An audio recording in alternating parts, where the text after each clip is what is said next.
We will go to 19th question.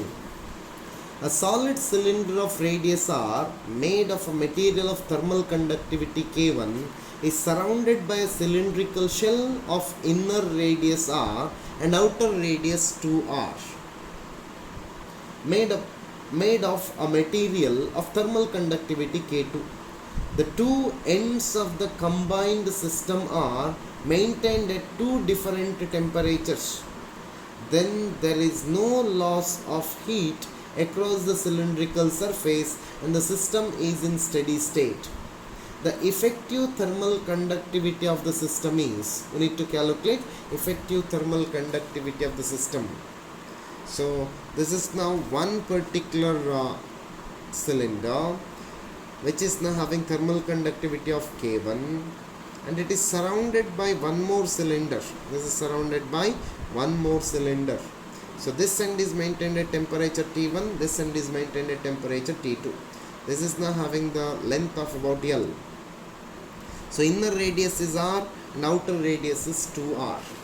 So area of cross section of inner circle or inner cylinder, area of inner, which is equal to pi into r square. Area of cross section of outer surface, so it is now area out, which is now pi into 2r square minus pi r square, which is equal to now 3 pi r square. So rate of heat flow in inner surface, so H in, which is equal to K1 into pi r square into T1 minus T2 divided by L. Whereas heat flow in outer surface, which is now H out, which is equal to K2 into 3 pi r square into T1 minus T2 divided by L. So rate of heat flow in combined system, that is H is equal to now K into 4 pi r square into T1 minus T2 divided by L. So in steady state, H becomes equal to H1 plus H2. So now we will equate. H is equal to, so let me equate that. H is equal to K into 4 pi r square into T1 minus T2 divided by L, which is equal to K1 into pi r square into T1 minus T2 divided by L plus K2 into 3 pi r square into T1 minus T2 divided by L. So what happens? L gets cancelled. So 4K which is equal to K1 plus 3K2, or K becomes equal to K1 plus 3K2 divided by 4. So option for 19th question is option D. All these are important questions and easy questions, but little bit lengthier, that's all. So 20th question. Two stars A and B radiate maximum energy at wavelength 360 nanometer and 480 nanometer respectively. Then the ratio of the surface temperatures of A and B is. So we will go with the Wien's displacement law. Lambda maximum into T, which is equal to constant B.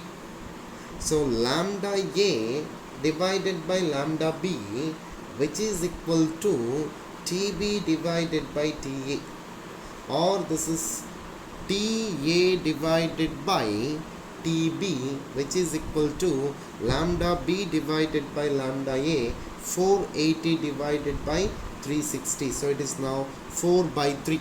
4 by 3 means option C is correct for 20th question.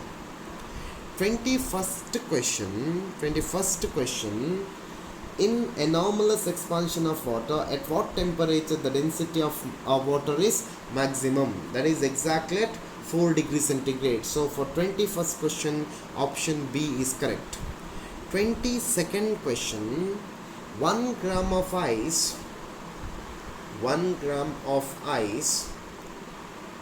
is mixed with 1 gram of steam At thermal equilibrium, the temperature of the mixture is, you need to calculate temperature of the mixture.